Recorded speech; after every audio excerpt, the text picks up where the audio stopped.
Hi, I'm Paul, and this is another of my sessions on PowerApps.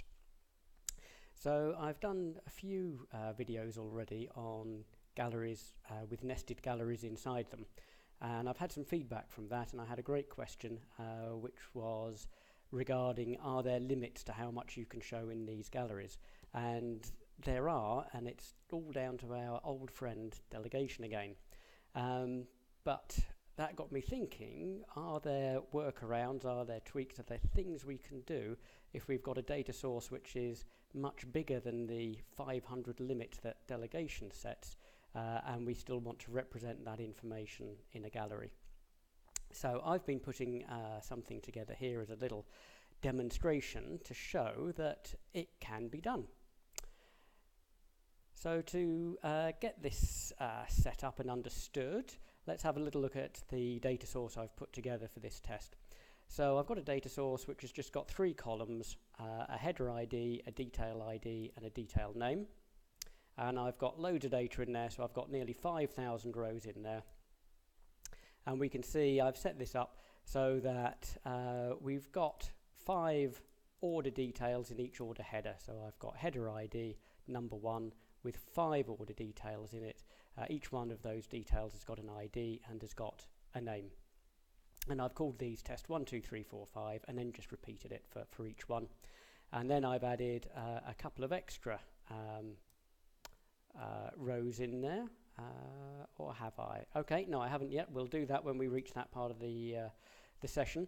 So I'll add some other data in there in a moment so that we can check that searching is working correctly.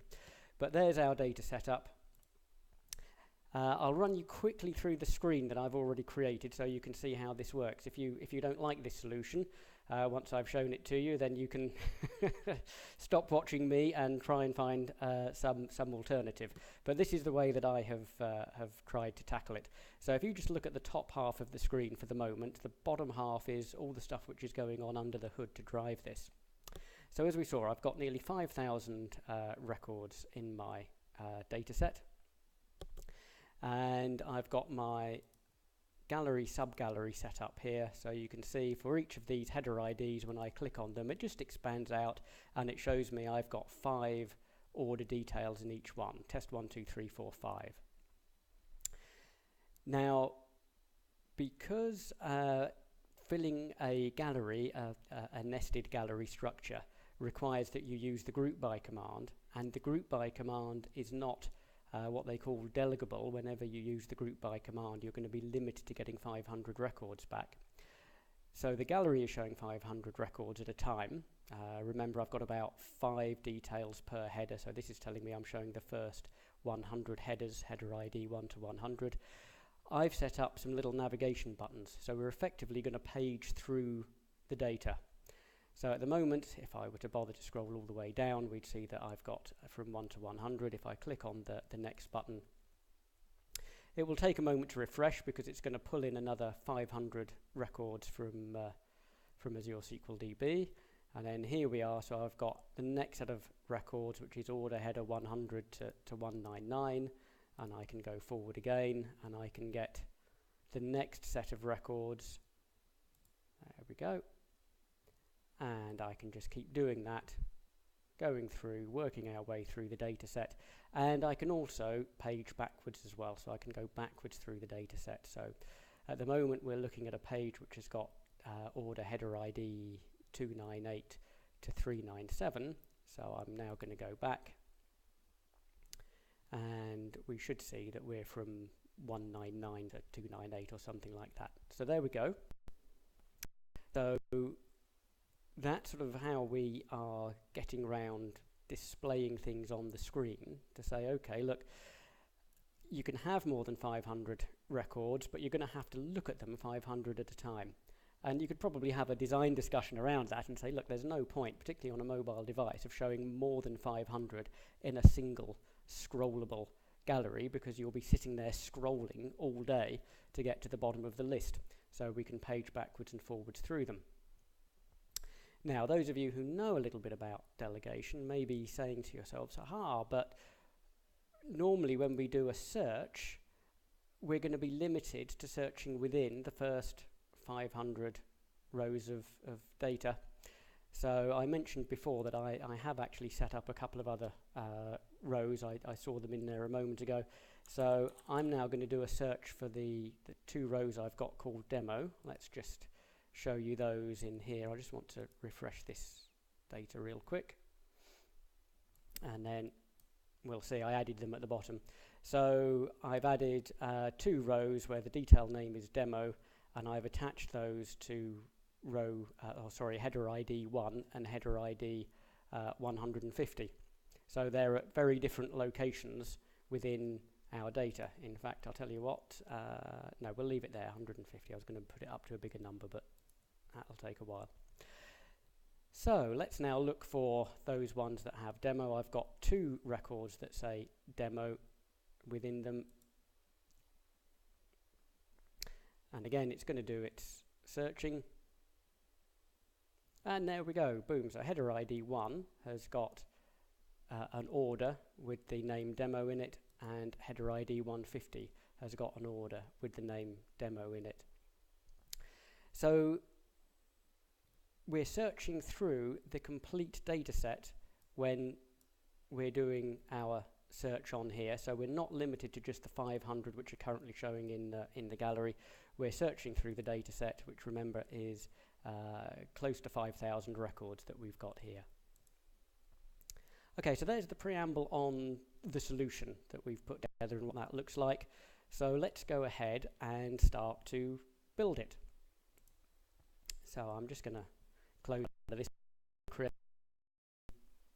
I'm going to do it in the same application because you'll see in a moment this does get kind of complicated, and then I can refer back to the screen where it's all working properly.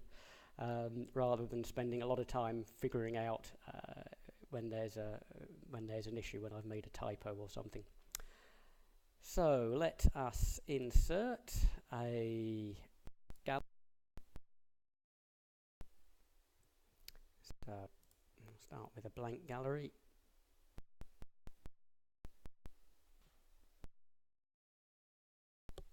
And we're going to go and get our data. So I called this order delegable test.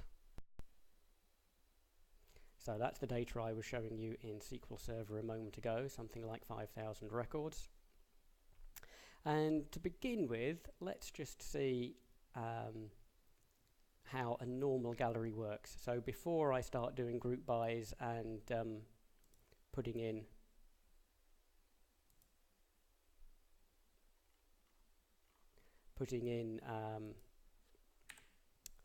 sub-galleries and so on. Let's see how a normal gallery works and what it does. So let's just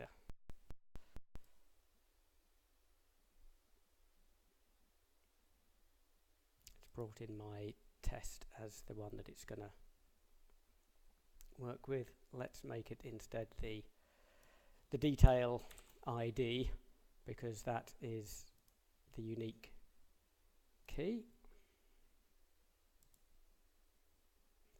Okay, so there we can see we've got our detail IDs in there, not very pretty at the moment.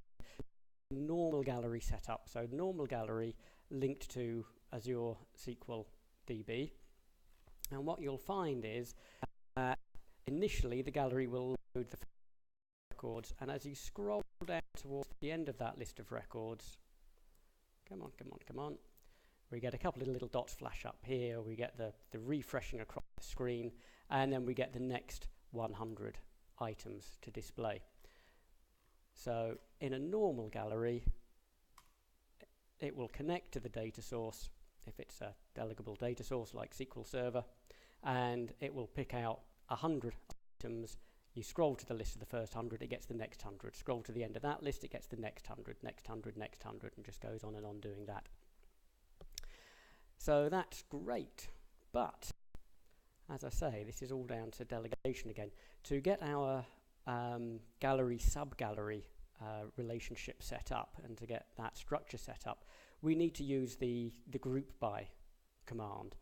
So if you're not familiar with that, I've got a video on creating the gallery, sub-gallery structures, which goes into that.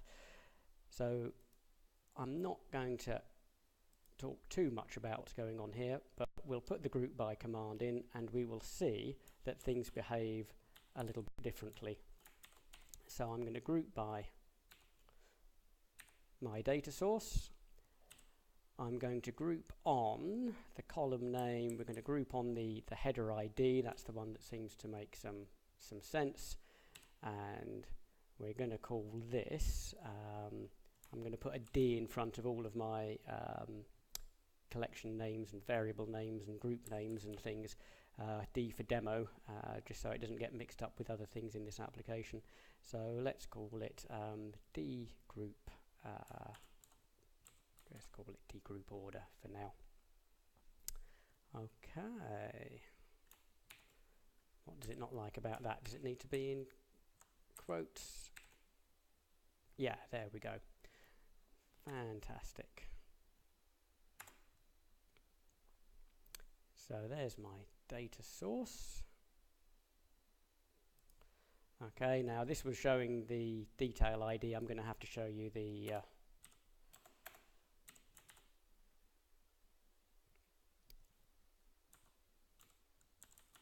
order header ID. What did I call it? Header ID. Apologies. Header ID.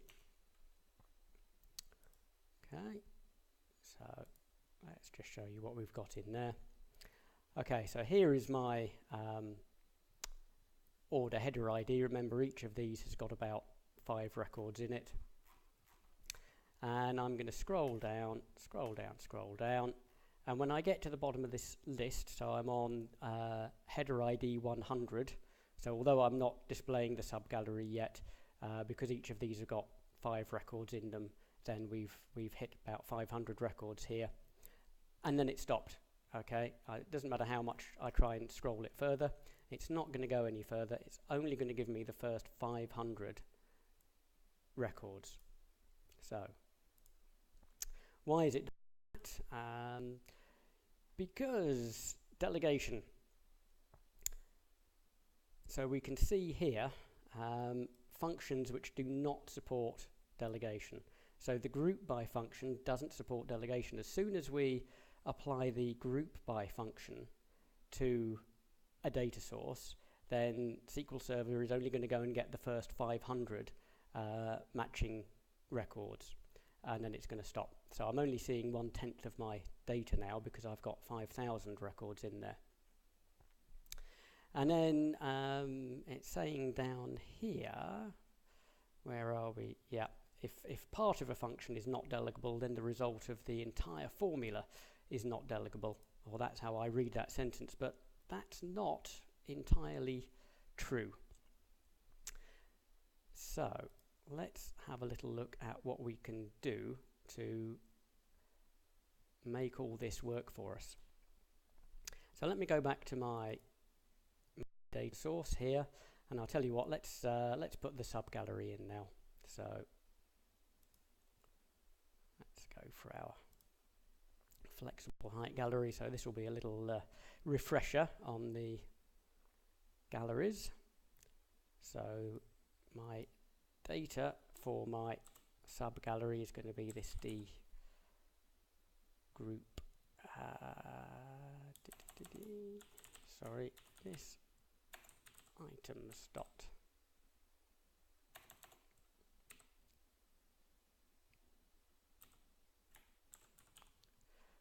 Oh dear, why? Oh, why is it not letting us? What thing have we got selected at the moment?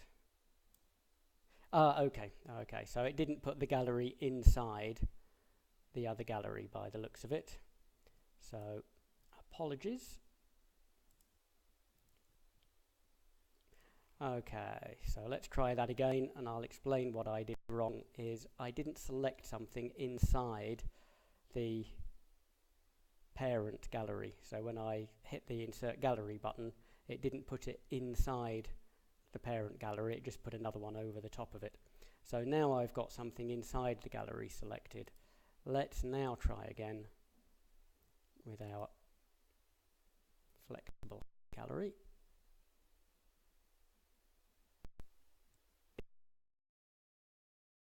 Just about down here at the bottom, we've got one gallery inside another. So let's make sure I've got gallery file selected, and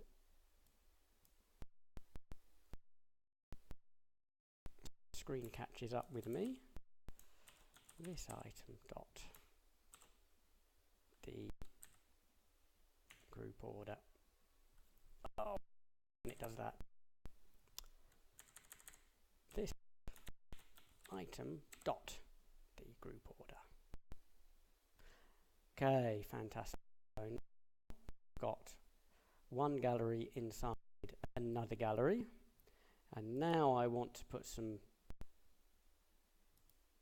controls in here. So I'm going to try to make sure that the writing is selected, and say that we want to add a label. PowerApps.com is not responding. Okay, let's try to recover the web page.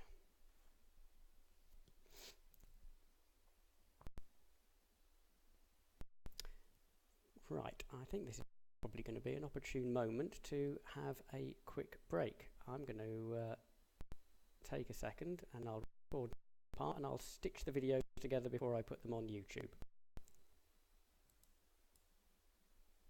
And we're back again. So I've restarted Edge, and fingers crossed we don't have too many more problems. So this is where we had got to. So we've got our sub gallery. We've set the item to be the group that we created with the GroupBy command, and I am now going to start putting some labels in here. We're just going to have two labels. We're going to have one for the ID and one for the order name. So let's set that to be this item dot. So we said we'd have one which is the detail name, and we'll have another one. Here we go. Sorry, the detail ID, and this one will be the detail name. This item dot detail name. There we are. Great. So order header ID or header ID, order ID, order name, and again a little refresher from before. We need to set our height of our sub gallery, so that everything all comes out nicely. So remember, what we do here is we are going to count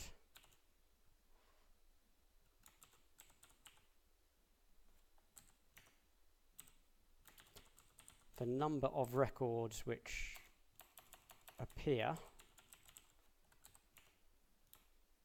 in the sub gallery and multiply it by the height of the line.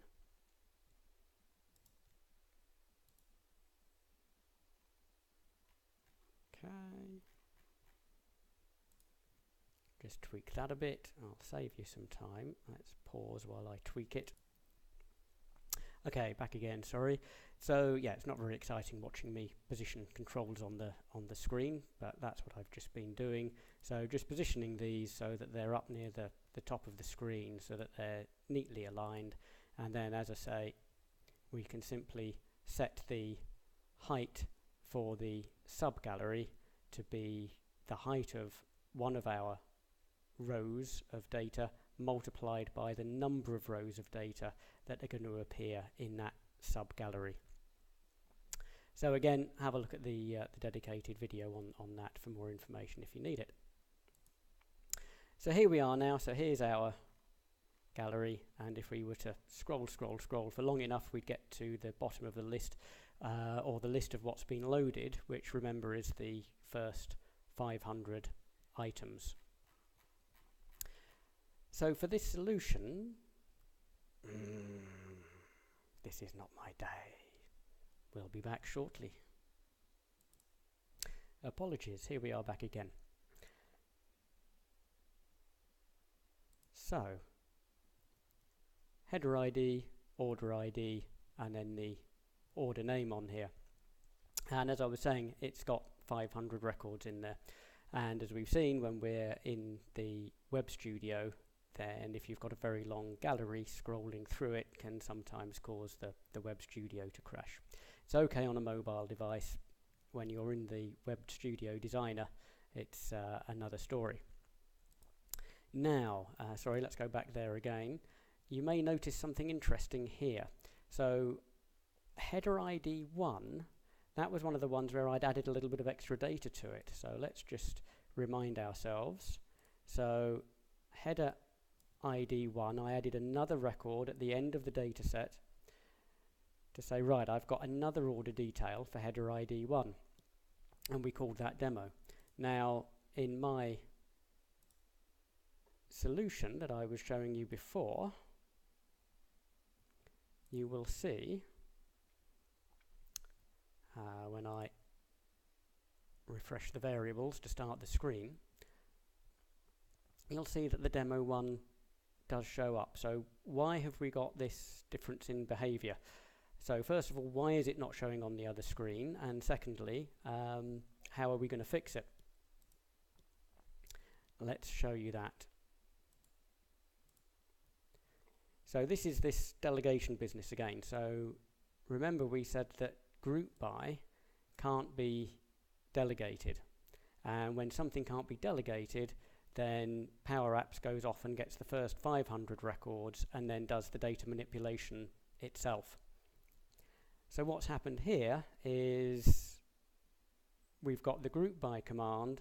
So PowerApps has only pulled in the first 500 records out of this delegable test list. And of course, the record that we want is not in the first 500. It's down here, nearly at the end, at record 4996. So it didn't get considered. It was only up to record number 500. Let's whiz up to there. So it was only up to record number 500 that PowerApps pulled. So it got as far as here. It pulled all of that information, and then it said, okay, now I'm going to look at the header IDs that I've managed to pull in. And of course, that one right at the bottom of the table isn't one of those, so it doesn't appear. So let's see how we can fix that. Now, I was saying before that in that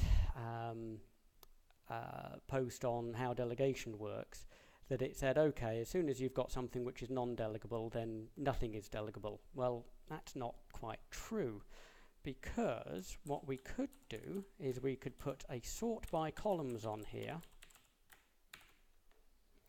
and say, look, I know you're only going to get the first 500 records, but get them in the order of the header ID.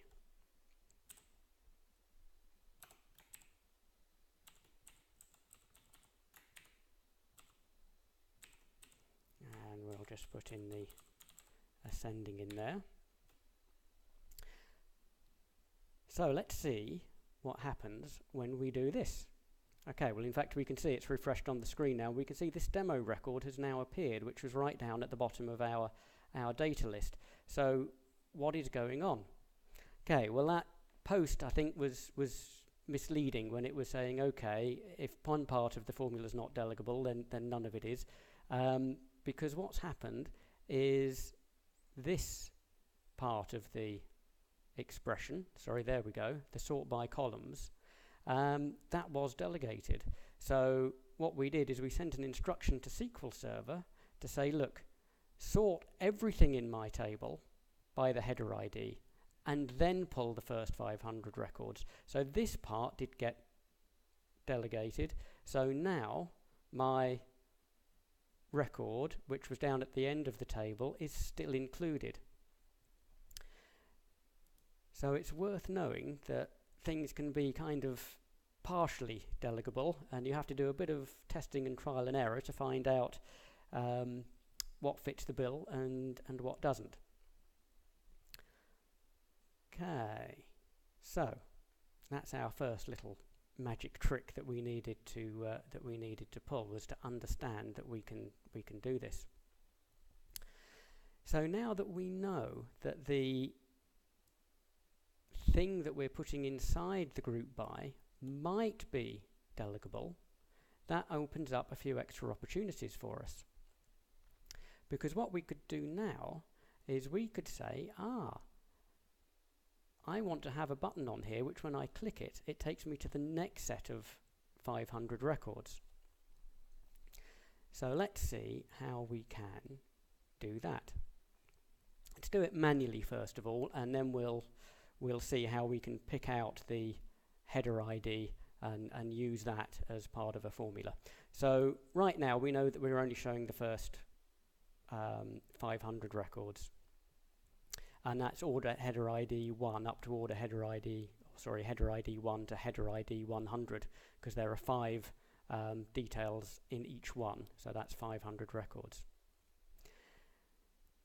So let's see if what we can do is we can apply a filter as well and see whether it is still delegable even though there's a GroupBy on there. So we're showing the first 100 header IDs. Let's see if we can show the second 500 header IDs. Okay. So what we're going to do is we're going to say that we want to filter our data source, which is now this whole thing which includes the sort by columns, and we want to filter that where the header ID is greater than, let's say, 100.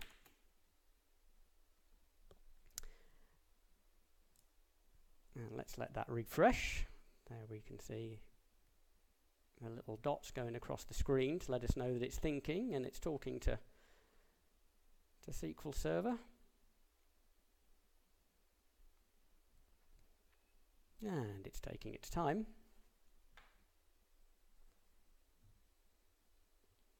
But hey, there we go. So that's record 100 or header ID 100, 102, 103. So what we put inside this GroupBy command can be delegable. So what we know now is that we can do a sort by, and you're always going to want to do this, want to sort by whatever your grouping ID is. So remember that in our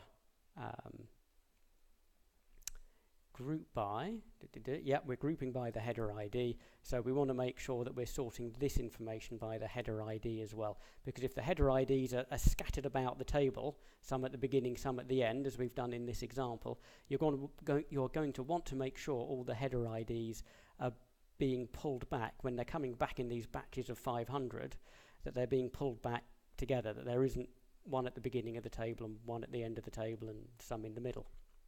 So make sure you've got your sort by on there. And then what we've seen is that we can also apply a filter and pull out records from a different portion of the table. It isn't just from the beginning of the table or the beginning of the table as ordered by header ID.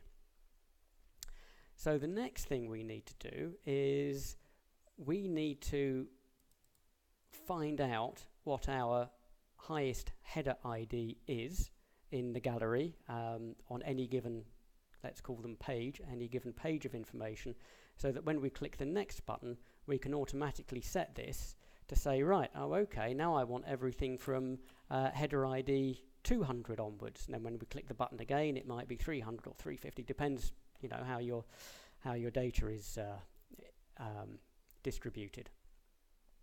Okay, so here go the refresh again. So it might not be terribly fast, but if you want to be able to page your way through a table where you've got, as we can see, thousands and thousands of rows, then this is a way to do it. So there we are, it's refreshed now. So now we're into the records with the 200s. So how are we going to figure out what our highest header ID is? Because unfortunately, we can't pick it out of the gallery. There's no way that I'm aware of where you can go in and you can say, oh, okay, give me the information for the 10th item in the gallery, or the 100th, or the 500th item in the gallery. It isn't a property which is currently exposed as far as I know. So how are we going to get that information? Well, what I'm going to do is show you how to do that. So let's just make this greater than 0 for a second. In a while we're going to have a variable in there instead, but let's just do this for a moment. And what we're going to do is I'm going to insert a label in here, and I'm going to try to figure out what is going to be the last record in the table. So we know that the last one in here is header ID 100. I'm not going to scroll down to it at the moment because when we're in the design mode, you've seen it's a bit unstable and it might crash the designer. What I'm going to do here is I'm going to do a calculation to pull in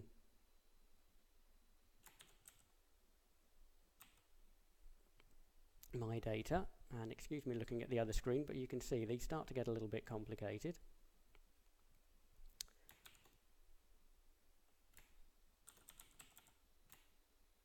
So I want the highest header ID. Now what I'm going to do is I'm going to pull the data again, or do a formula again that's pulling data, and I'm going to say give me the maximum of the header ID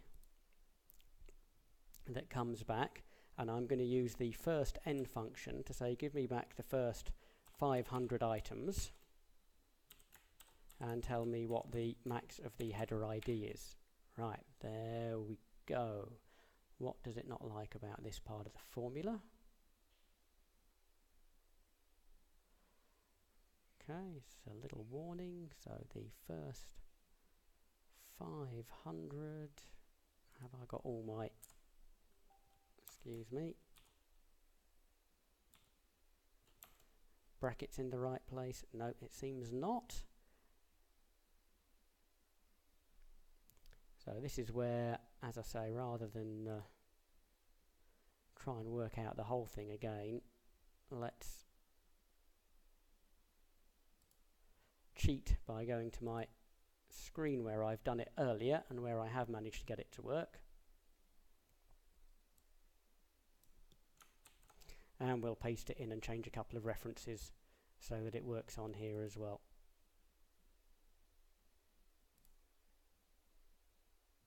Because I've obviously got a comma or a bracket somewhere in the wrong place on here. Okay, so I'm going to demonstrate these other things a little bit later, so I'm going to take them out of here for right now. Build it a little bit at a time. Okay, is that happy now? Yeah, fantastic. Okay, so let's talk about this formula. So this is starting to get a little bit scary. So what I've done on here, so this is our same filter that we are using, so up to there, that we are using as the source for our gallery and to create our GroupBy. And then what I'm going to say on this is I'm going to try to match what the GroupBy command does in limiting what comes back to only 500 records. So that's what this first n function is. So first n, then you give it a data source, and then you tell it how many, so 500. So I'm saying give me the data back, the same data that is being used inside the gallery, limit it to 500 records, like the gallery is limited to 500 records, or the GroupBy is limited to 500 records, and tell me what the maximum of the header ID is. So I can see down here I'm getting a header ID of 100 in there.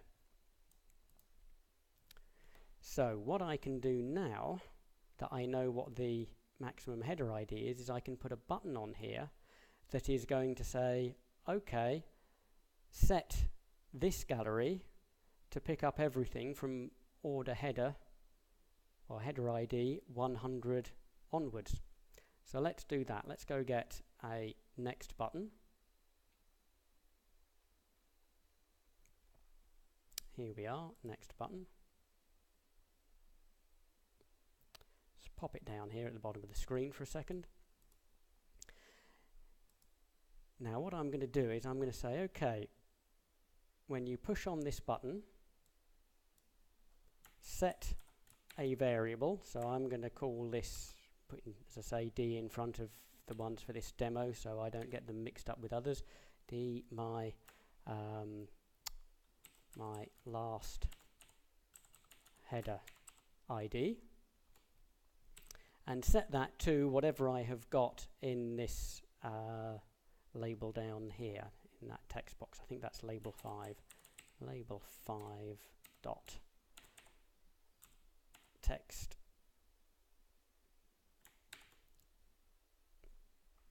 Cool, let's just double check that that is label 5. No, that was label 12.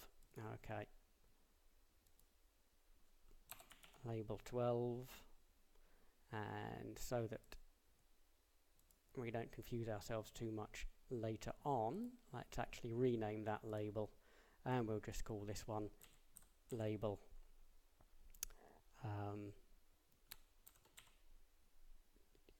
what did I call it? Last header ID. LBL last header ID. Oh, and I'm prefixing everything with a D so that I don't get any name clashes. Okay. So there we are, and if you haven't noticed it before, a very nice feature of PowerApps is that if you change the name of a control, then every other control that references it, then the name automatically updates, so I don't need to go and change this. So I am now setting a variable to be whatever is in this box, and whatever is in this box should be the highest number of order header which is currently shown on here. So when we page through, what you would actually find is if you were to scroll to the end of this list, you would have at least part of the detail for order header 100, and then when you click the next button, order header 100 will be the first one here, and then we'll go 101, 102, 103. So now I have that set up as a variable. So that's the name of my variable. I can go back into my gallery and say, give me the data where the order header ID is greater than or equal to the value that I've got in my variable. Okay, an annoying thing with PowerApps is it doesn't always realize what data type things are, so what I do just to force it to understand that something is a numeric value is just multiply it by 1. I think you can put value and brackets around it, but times 1 on the end is quick enough. Okay, so we've got that in there, and we're also going to have to do the same thing in here. So remember, this has got to effectively replicate what the gallery is doing so that we can work out what the last header ID is in the gallery, so we know which is the last header ID being displayed. So we can use that as our point to jump to the next set of records. Okay, so that's all nice. I'm getting a little warning because let's just put a little button on here. That variable may or may not be initialized at any given state, at any given time. So let's just say set my last header ID. Don't you hate it when it does that? To 0. Okay, there we are. And we'll run it and we'll push the button.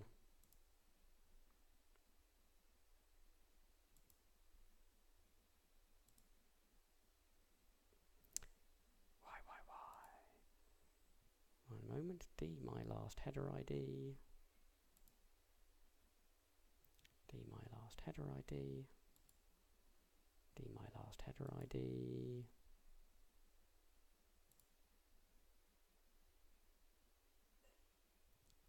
Okay, yeah, so once again, let's put a multiplied by 1 on there as well.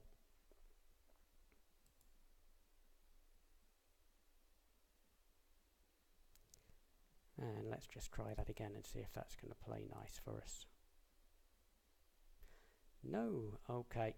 I'll spare my blushes and I will pause while I figure out what I've done wrong there. 1 second. Okay, sorry about that. Yeah, so I've spotted it now. So again, it's this convincing PowerApps that things are a numeric or whatever kind of value. So as I say, I put a times 1 on the end there. So this is the formula behind the button that's going to take us to the next page. So all I've done here is say, look, whatever text is in this box multiplied by 1 to ensure that it's treating that as a numeric. So that is the value that goes into the variable, and then when the table, or gallery rather, is doing its comparison, okay, it's treating it as a numeric as well. So let's see how that's going to work for us now. So let's hit the start button, and we'll click the next button. So the next button is going to say, okay, take this value, put it in the variable called my last header ID. My last header ID is a predicate part of the filter for the gallery data source, and so it should go off, refresh the data, and pull in the first 500 records where the header ID is 100 or above. So I've hit the button, and boom, here we are. So now we've got 100 and above. If I were to scroll down, we'd end up to header 200, because we've got 5 in each, and a gallery holds 500 items. So I'll click again.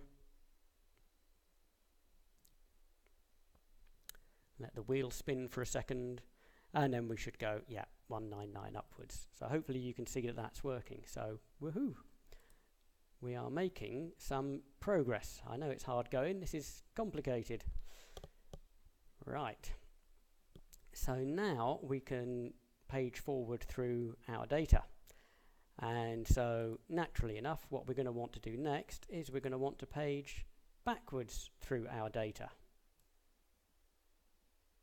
So how the heck are we going to achieve that?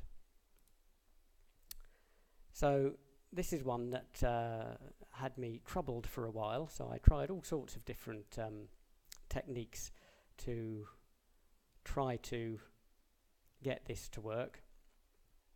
So I'll discuss them quickly and why they didn't work. So one way of trying to do it would be to say, okay, let's pull out the minimum value from our header ID list, and that's easy enough. You know, we can, like we've got this one that says max, we can just have another one that says min.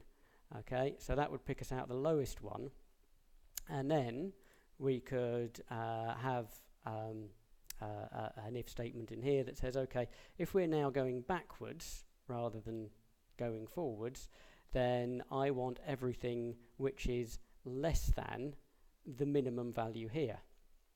Now, can you see what's wrong with that? Okay, if we do a less than the minimum value, so here I'm on 298, for example. So if we were to actually go all the way through the effort of setting that up and say, give me everything where the header is less than,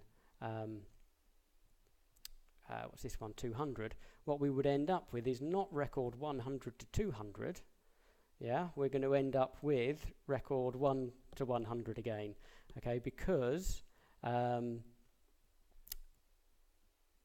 we are going to bring back this information which we've got in our filter, and if we said where it's less than 200, we'd pull back all the records from 1 to 200 and we would pass them into this GroupBy, and GroupBy would say, oh okay, I'm only going to take the first 100 of those, or the first 100 headers, because remember each header has 5 records within it. So when we say give it to me where the header ID is less than 200, we pull in 200 headers, which is 1,000 records. The GroupBy throws half of those away and gives us the half that's left. So that's no good at all. And then I tried doing things like saying, what if I sort this in descending order so that I get the records that I want, and then sort it back into the ascending order again. But that didn't work either, because you can't have 2 sort bys in the same formula, it seems. So what did I come to by way of a solution to fix that? Let's show you. So I'm going to go back, let's hit the button just to go back to the beginning.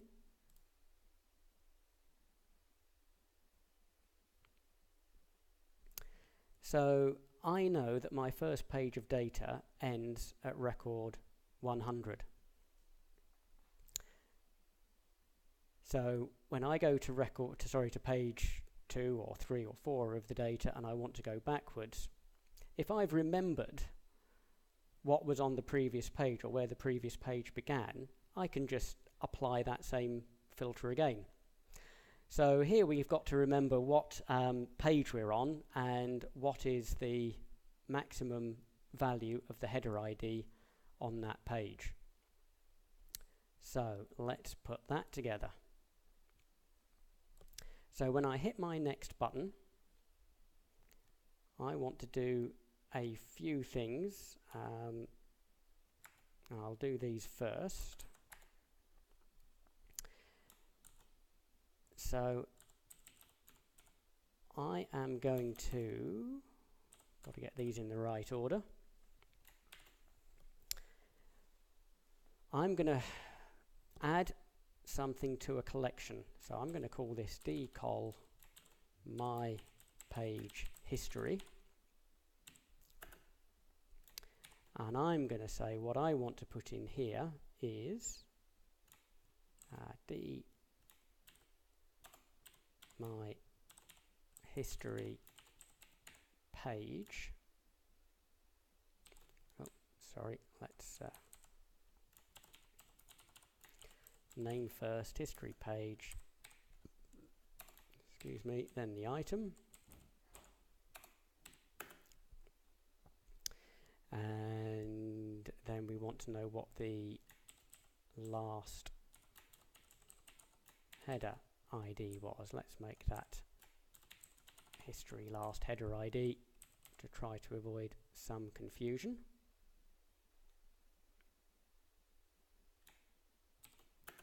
And that's going to be my last header ID, which is showing on the screen here.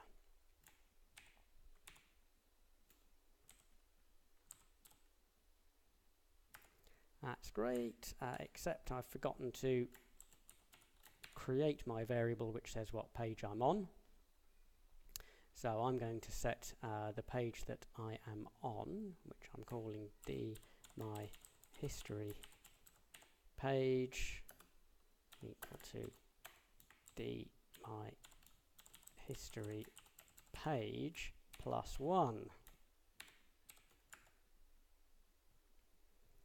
There we go.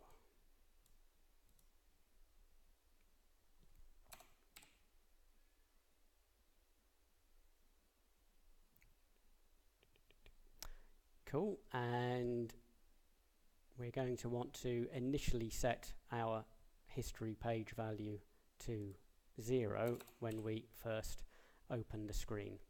So let me just add that to our button that's going to reset our variables. Remember, all of the variable setting stuff we can do on the application opening or on the screen visible property.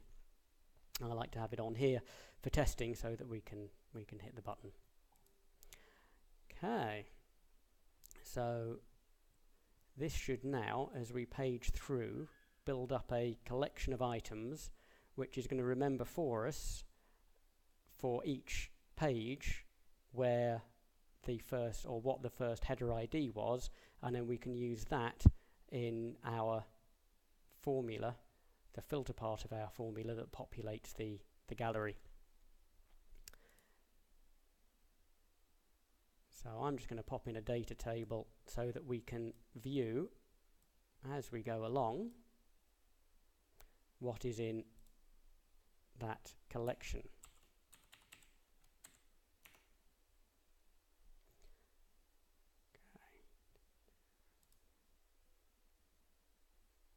There we are. We should have two things in there.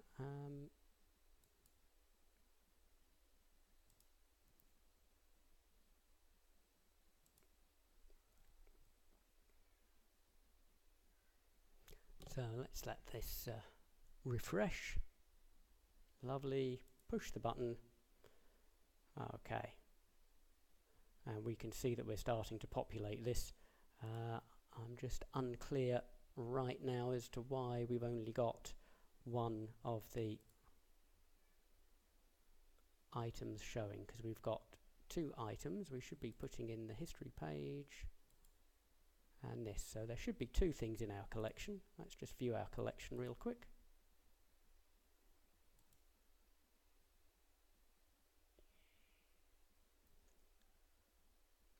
Okay, history last header ID. Okay, let me pause for a second. I'll be back shortly. Okay, yeah, so I found where the issue was. So in our next button, when we're putting the collection together, we've said, okay, pass this value, which is the history page, and then for the history last header ID, remember we want to record this number, I've just put in the name of the control. So when you do that, what you'll find is, rather than it just defaulting to take the value out of the control, when you look in your collection, here we are, you'll see that it's not put in a value, it's actually put in a reference to the control itself. So all the information about the control is now in here. Is it italic? How's it aligned? And so on and so forth.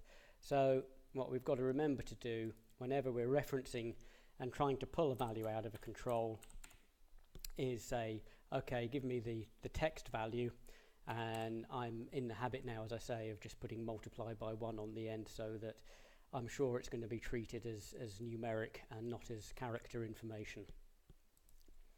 So let's just give that another little try. So remember what we were doing here was clicking to advance our way through the records and then to view in the data table what's in our collection. So data table is a nice way of seeing what's in our collection. So again, the step I've forgotten is to actually tick the box now that the box is available. There we are, but that's fine. Let's carry on. Okay, so we can see here that page 2, the highest entry is 199. Page 3, the highest entry is 298.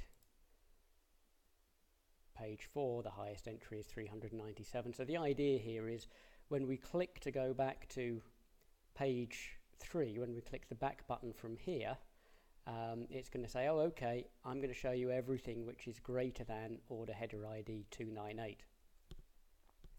So let's just put that little bit together.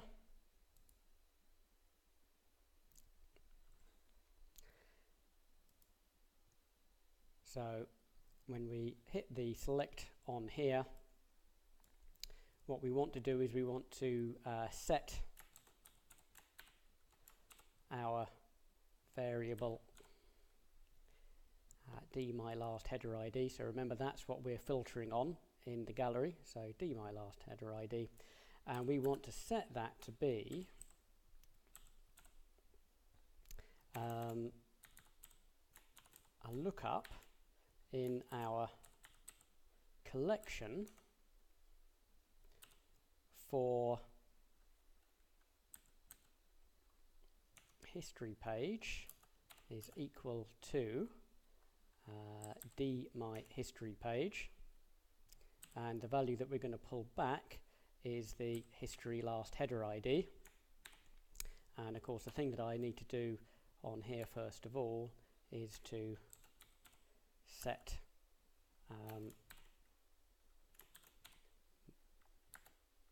that's better to read, set my history page equals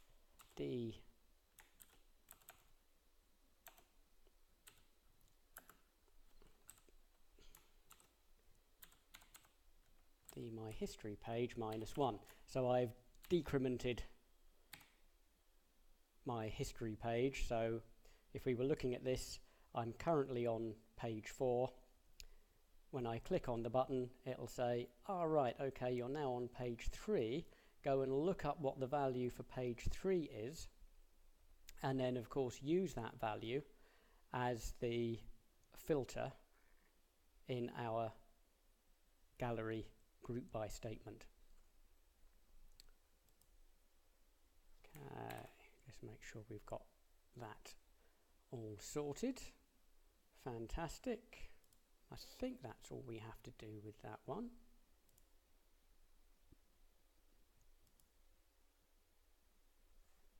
So let's have a little look. So yep, I've pushed the back button.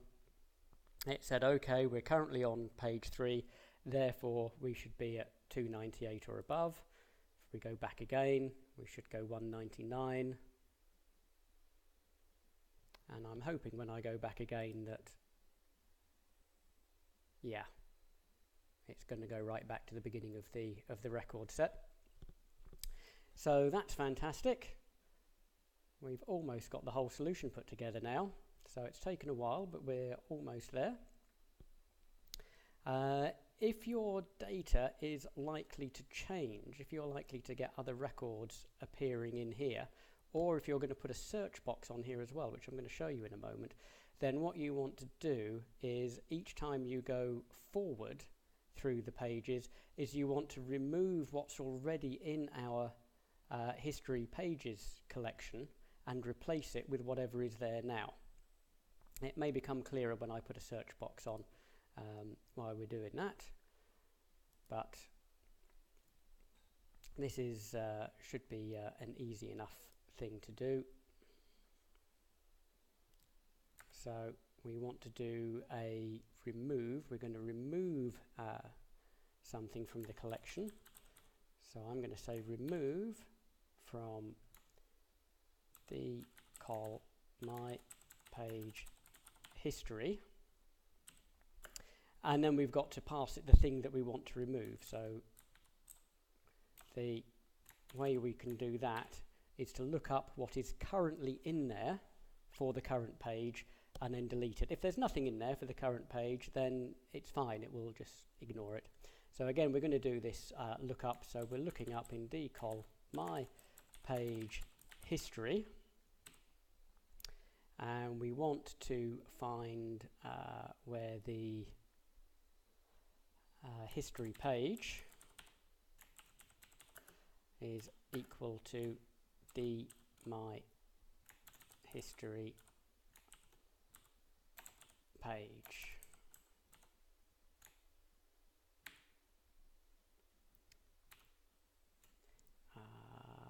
Is it lookup or is it filter?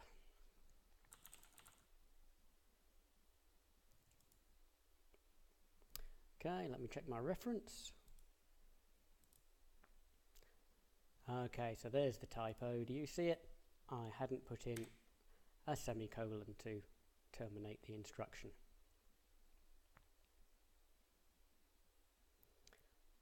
Okay.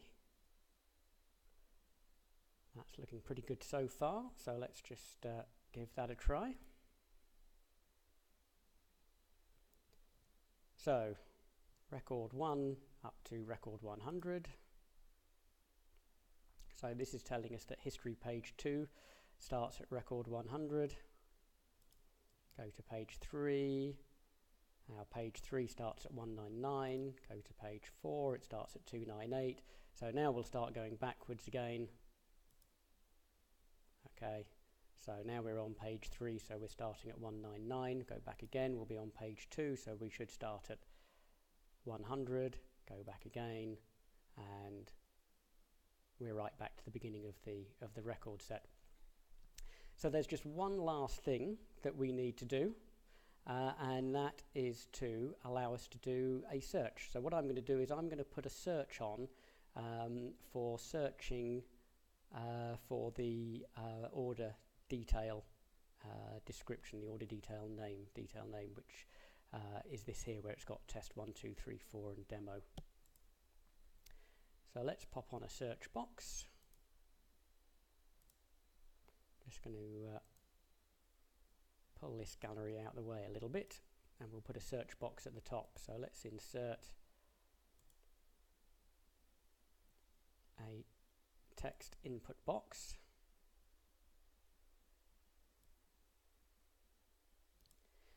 And we're going to insert an icon of a magnifying glass so that we can type in the text box and then click the magnifying glass to start our search. So we'll make our default text input blank. And then what I'm going to do is when we do the onSelect here, I'm going to save the value out of this box as a variable. I could just reference this box directly, but you can see it takes a while for this to refresh, so if people are a bit slow about typing in, then the screen might start refreshing before they're ready. So I think better in this case to allow them to spend a bit of time typing in what they want to search for and then click on the search button to trigger the search. So let's give this box a name. Oh, we'll remember its name, text input 1. So we're going to say on select, we're going to set a variable which is going to be my search text, and we're going to set it to, and I'm going to remember to put in text this time. I do learn eventually, it does take a while. So that's going to set our variable my search text, and what we need to do then is in our gallery, where we are currently filtering just by the header ID, is we're also going to filter by my search box. So we can add, you can see here with the filter, you can just put another comma in, and then you can put in another test and another test and another test. So what we want then is my sorry, it was detail name.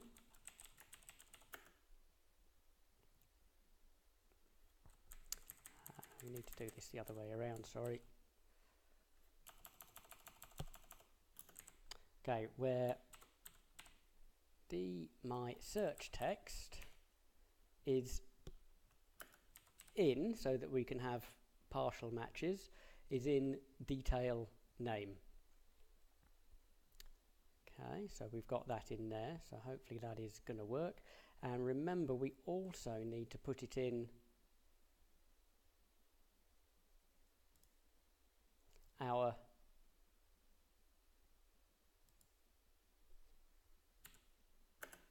label that is calculating what is the highest order header ID. So why don't I copy that from one to the other, given that I'm all fingers and thumbs today. So here it was, this is our extra part of our filter. So we're going to copy that, and we're going to put this in here. Okay, so remember, we always want this to be matching whatever our data source for the gallery is, so that this can tell us what is the highest header ID. And let's just set our initial variables to say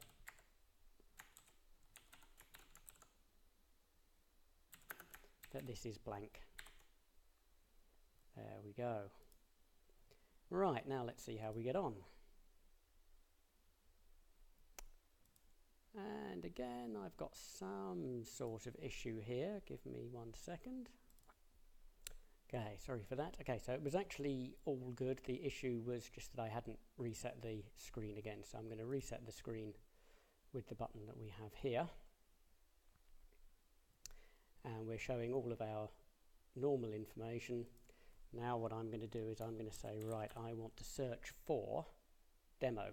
So remember, we've just got 2 records that have demo in them, and they're in different parts of the database. So they wouldn't normally be brought in the same group by when it's limited to 500 records.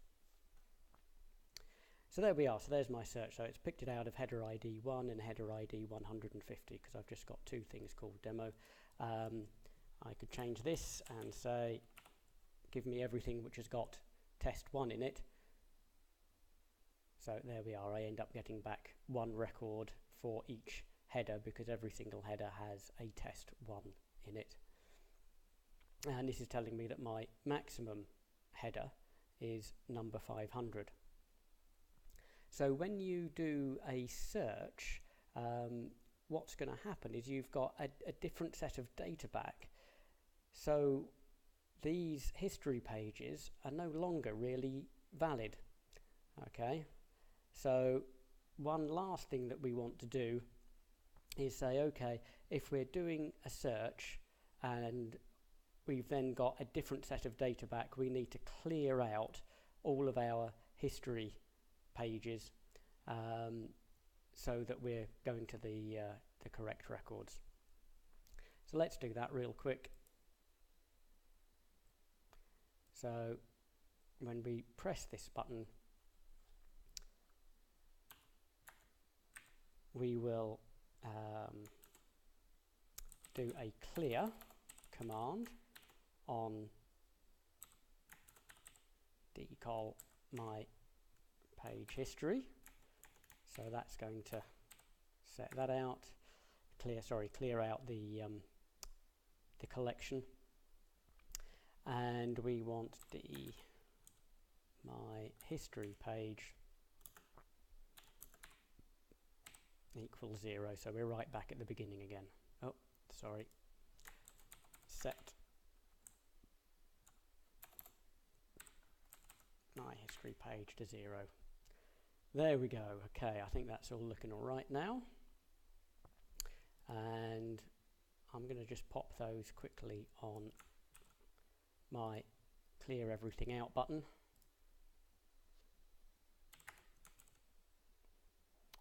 We've already got one on there for the My History page anyway, so I'll take that out. Okay, so remember, when you do this for real, if you're going to do it for real, then you can have all of this stuff that resets everything on the page visible event.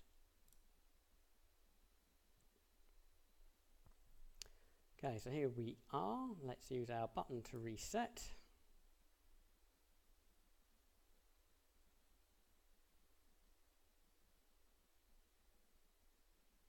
What I should have done, of course, is set the reset button to also clear out the search box. But here we are at long last. So it's been a bit of a chore getting there. Apologies. It is all a little bit complicated, and I've only just figured out how to do this. So in summary then, what we've got is we can have a gallery for showing data, however big your data is, however many records you've got, doesn't matter, okay? Because we will bring in 500 records at a time, and then we can page our way through those records.